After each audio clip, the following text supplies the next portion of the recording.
Hi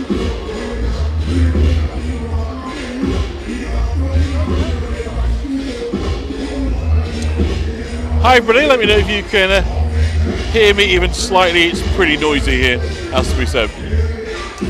But I think the parade is going to be with us in a few minutes, so I thought I'd get on and check out the signal, check out everything is okay. Hi Catherine, I can see. I'm hoping that is going to be heralding sort of outliers in front, so up anyway, so it's not going to matter whether you can hear me. It's more a case of whether you can just hear the ambient sound and going to pick up what's going on really. So you can hear me fantastic, so I'm just going to flick over and as you see I think we're on Spencer Place in Leeds, and we've got Potter Newton Park behind us. So the park is kind of where the parade starts and ends, where the judging. The Leeds West Indian Carnival is actually the oldest in the country, even older than Notting Hill. It dates back to 1967 is when it's kind of first happened. 57th year, I believe, this year. Obviously it happened every year with COVID and so forth. But it makes it the kind of longest running sort of cultural diversity festival in the UK, as I understand it. Apologies if I'm wrong, but it's certainly one of the oldest. It is totally organised at a local level by community organisations of the West Indian community, Caribbean community here in Leeds. Food, smell, rum punch. By God, you need to have one of those in the afternoon, and it's time for a sit down. And festivals kind of grew out of an atmosphere of extreme intolerance back in the 1960s, the 70s and the 80s, and so it's a kind of triumph of kind of the right values of diversity and appreciating cultural differences, coming together and celebrating. But I think very early on this was very, very difficult to come and live in these northern industrial cities for people, and they're invited over from the Caribbean to take jobs that were vacant. Many had fought with distinction, particularly the RAF in the Second War, and the reception they got here was a long, long way short of hospitable. So I think the carnivals, the cricket and other expressions of Caribbean culture became incredibly important for people that felt downtrodden, not really loved and welcomed, to be able to come together and celebrate their unique culture and heritage. So I think it's equally valid today, but I think that these were tough places to live in the 1960s, places like Leeds and Yorkshire, so you can understand why having a party each year was something that kept the spirits up and body and soul together. So that's just a bit of the kind of context. I don't know to what degree you can hear me. I'm already going to feel like I'm losing my voice, but I can start to see things moving through, so I think that we're not too far away from it arriving. And if you just let me know, is the signal okay so far? Are we managing? Abdul, very welcome. Sorry about the awful messages early. If we see them, we get rid of them. So you can see now, it's a street festival. So it runs through the area, kind of around Potter Newton Park, Chapel Town, you may have heard of, in Leeds. Big Afro-Caribbean and multicultural area. Hare Hills as well, which is also a lot of people from South Asia living in Hare Hills. So it's a vibrant multicultural area around here, and today is a great celebration of all of that, as I say, in music, in dance, in costume. And just a bit about the costumes that you're going to see shortly is, so Carnival Arts is now kind of recognised as sort of an important art form. It's funded by the Arts Council, so communities come together over the year to make these fabulous costumes. Lots of great seamstresses and people great with needles and textiles making these fabulous costumes that you can kind of see. So it's not just about a 3-day festival for August Bank holiday, it is a focal point for activity in the community for much of the year, and it's an absolute tribute to people, the quality of the costumes, and what's lovely as well, seeing the dancing. So when it starts coming down, it'll be noisy, it'll be vibrant. I'm going to shut up, but hopefully you'll get a flavour of just a celebration of a culture, of a people, and a resilience, and and a determination to keep the best of what they have, but also come and live here in Yorkshire, integrate and be part of being British, being Yorkshire, being everything about it. So I absolutely love it. It's great. My voice is going to go because it's so loud here. But just hang in there, and at some point in the next few minutes, the Carnival is going to start to come past, and I think you'll really enjoy. Okay, Anne, I hear you.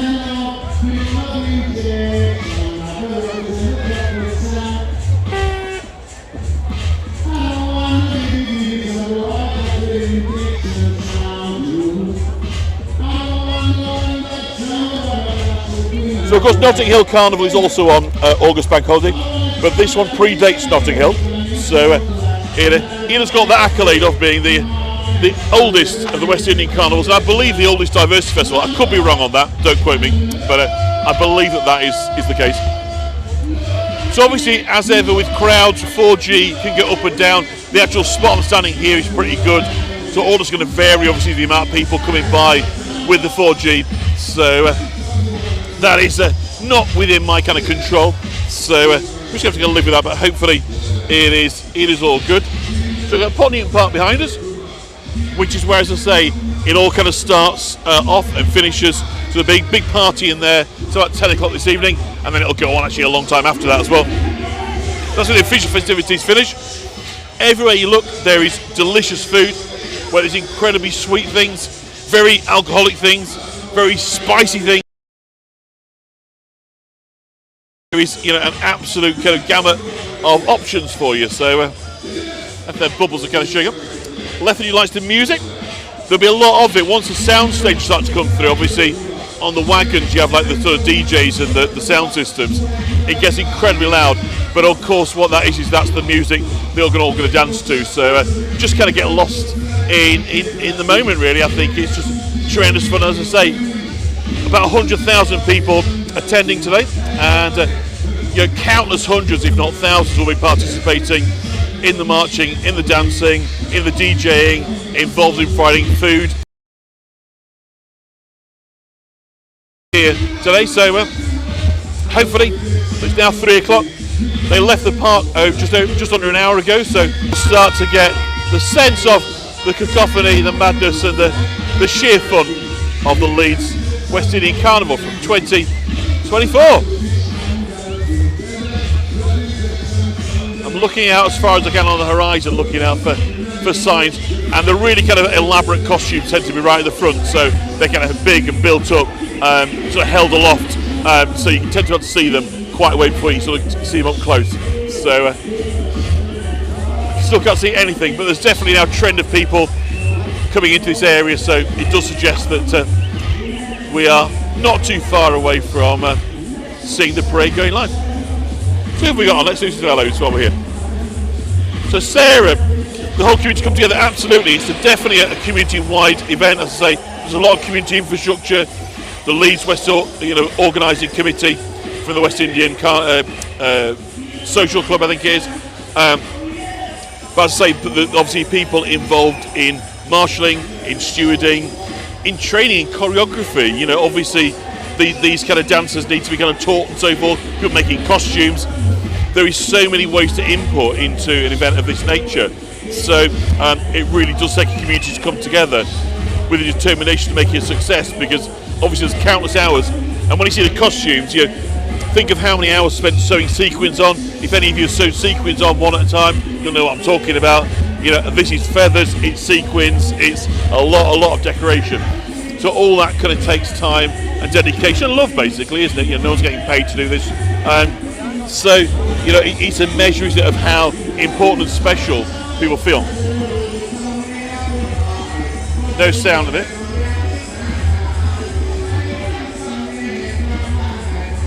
Sounds good there. Hi Deirdre. Hi Sarah. Hi Catherine. Hi Lethargy. Hi Abdul. Lovely to be here is pretty much what you do if you came. Find yourself a good spot and then wait for it all to start coming past. So it's never possible to precisely say at what time, at what point, the parade's going to come past. But it shouldn't be too far away now. And of course this way, I do the standing, I do the waiting for you. You get to chill out, sit down, and relax, and just hopefully soak up the environment, the atmosphere. Lovely to see so many families, young ones out. Free entertainment, of course, that's the other side. It's completely free for all the families, the children. So after all the expense of some holds, it's lovely to be able to have things that are completely free of charge for families to get involved with. I'll just pull out that way.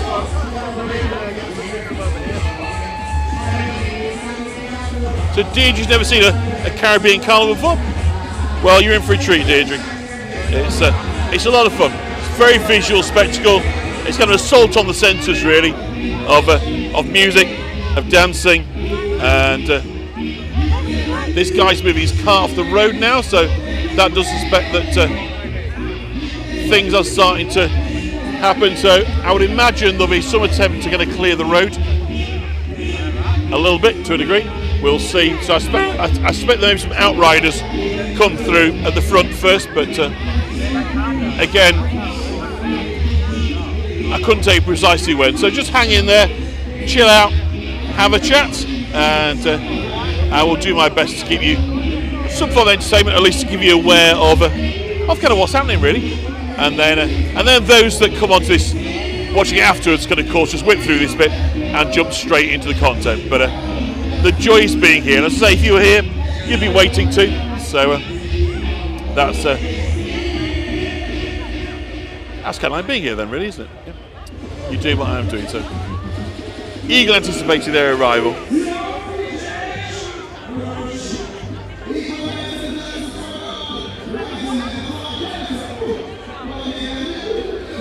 Thanks for confirming the sound, Catherine. That's very helpful.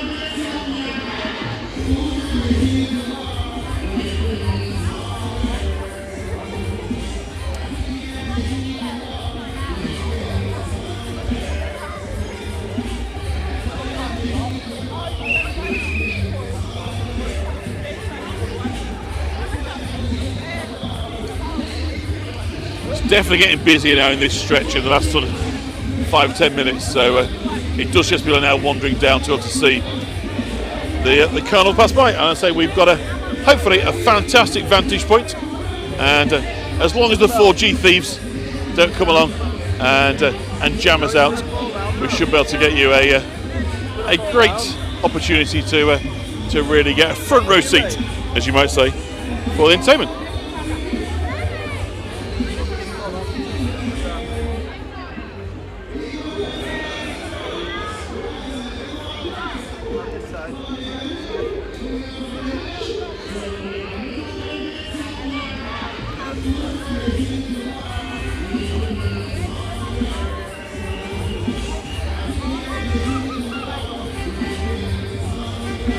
The Viva sailors behind us, a lot of them blowing. Who remembers the 2010 South African World Cup? They were much in attendance, so a very distinctive noise. So, as I say, when this starts coming by, it will get noisy. There's no two ways about it. But that's part of the fun. So I've got my microphone turned to the lowest possible setting, so it doesn't hopefully just go totally in the red on your side. But again, it is noisy, so I'll just warn you in advance. You might want to turn your volume down, and obviously once it starts, I'm going to stop talking because I'm not going to be able to compete with what's going on there. So as you can see, there's people starting to clock that I'm streaming. So hello there. So anticipation is rife in the air. You can feel it. Lots and lots of children, which is lovely.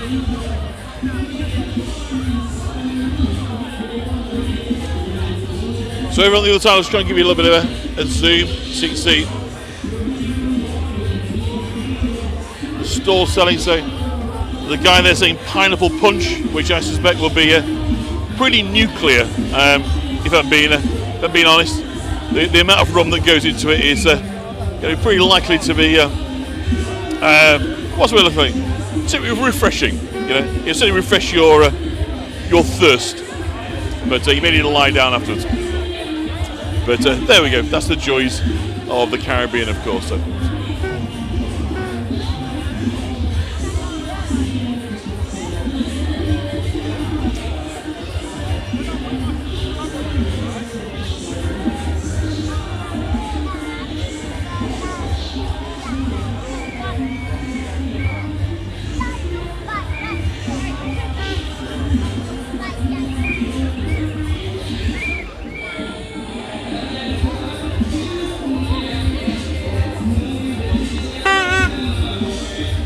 signal's still streaming okay. It's getting a lot busier, but so we wave your Palestinian flag up there. So I think we're not far away at all now. I'm starting to get a sense that there's something coming.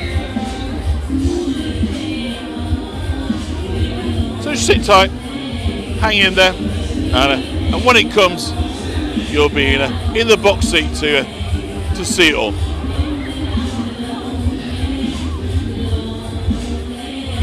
So it's nice to come over to Leeds as well. I haven't done many tours in Leeds. I always think I must come over to Leeds again, so it's nice to be here. I've done Christmas lights here, and I've done the public art tour from here. But it's a good city, and I must come back more often and show you. I must come in the evening one time and show you all the buildings lit up. It does look fantastic. Leeds city centre, all lit up. Perhaps we could get into the Victoria arcades and so forth and show you the beautiful Victorian engineering. It's a fascinating city, and much bigger than York. We're about 25 miles, 20 miles or so from York to the west, so pretty near York. It takes about 40 minutes to drive over to Leeds, so we're not too far away. But a city very, very different in character, much, much bigger, because of course Leeds played a massive role in the Industrial Revolution, textile mills and so forth, so consequently a lot of people came from overseas to work in the factories and so forth, so consequently that's how York didn't really have a big sort of net influx of people coming from Africa and the Caribbean and Asia, whereas kind of Leeds, there was work here, cheap housing and so forth, low quality housing has to be said, but nonetheless Leeds, Bradford, Manchester became the focal points in the north for people migrating, and of course they became recruited, in Jamaica, on the islands, for people to work in jobs here. So people didn't come speculatively; they were encouraged to do so by an immigration system that kind of promised everything would be straightforward. But it would seem that quite a lot of promises made weren't really kept. Sure, you've heard about the Windrush generation and so forth. So this is really, one of the early first generation communities coming over in the post-war period. So as I say, it's perhaps no wonder wait for the zombie knife period to kick in. No great surprise that obviously people were very, very keen to hang on to the culture, the food, the calypso music and so forth, before really kind of reggae came along, the calypso music associated with the Caribbean culture. Right, we're starting to get possible problems with the internet signal, but hopefully it will hold up for us.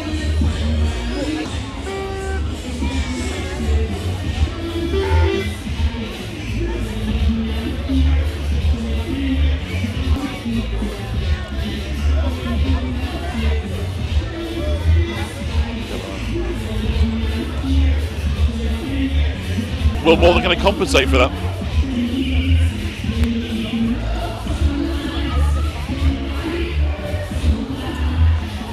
And it all looks like it's going to be, the costumes starting to arrive, coming down, the bands are coming, so I think we are, they're all awarded in the park afterwards. So the first round is for judging, the second round is more of a social, so the idea is that they've got small routes lap, well that's the theory anyway, and we'll see what happens in practice, but that's as I understand it. And there's other photographers and stuff here. There's a chap over here with a big light. Yeah, Lizzie, he's always it's always going to be the same challenges with not kind of it's not great. What we can do is I can record this and then go live probably tomorrow evening, stitch together.